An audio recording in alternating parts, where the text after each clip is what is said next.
Celui qui soigne un manguier mangera le fruit, celui qui veille sur son maître sera honoré.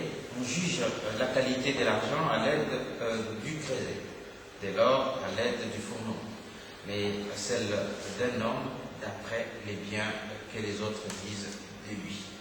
Salut chez vous, c'est parti pour un nouveau programme sur votre chaîne de télévision.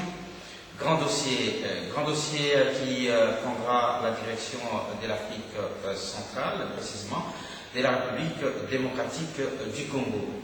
Ce pays qui a subi les affres de la guerre de tout genre, isolement politique et surtout économique.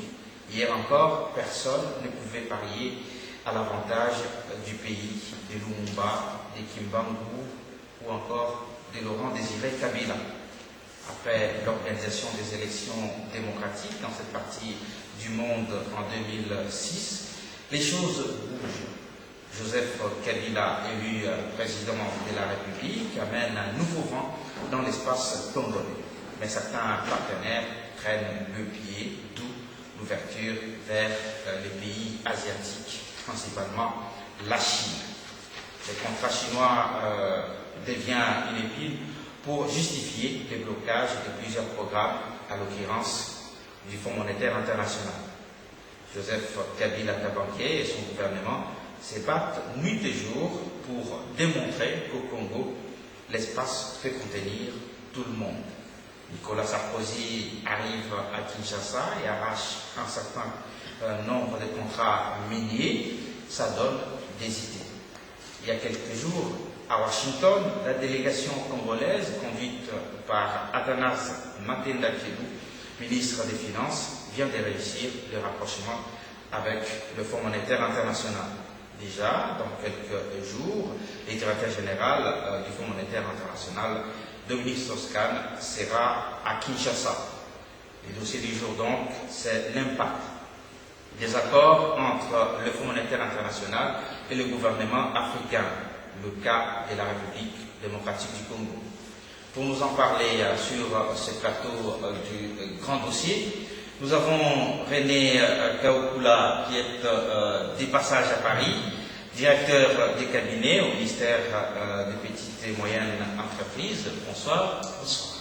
Avec nous également notre chroniqueur maison, Thierry Pierre-Mouba, journaliste et analyste politique. Bonsoir Thierry. Bonsoir. Voilà, c'est un plaisir pour nous de démarrer avec vous ce nouveau programme sur cette chaîne de télévision. Grand dossier avec ces dossiers du jour, donc je répète, impact des accords entre le Fonds monétaire international et les gouvernements africains, le cas de la République démocratique du Congo. Mais nous allons d'abord interroger le public, parce que nous avons fait sillonner notre caméra dans les rues de Paris, pour essayer de trouver d'abord la définition du Fonds monétaire international. Qu'en pensent les populations, les téléspectateurs de partout. Nous étions donc dans les rues de Paris.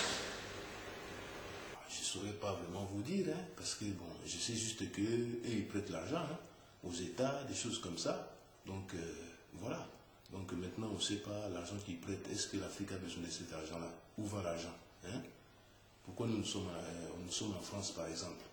C'est parce que nos gouvernants ne font rien. Ils mangent l'argent. Le peuple n'en profite pas. C'est pour ça que nous sommes là. Voilà. On nous dit qu'on nous a prêté.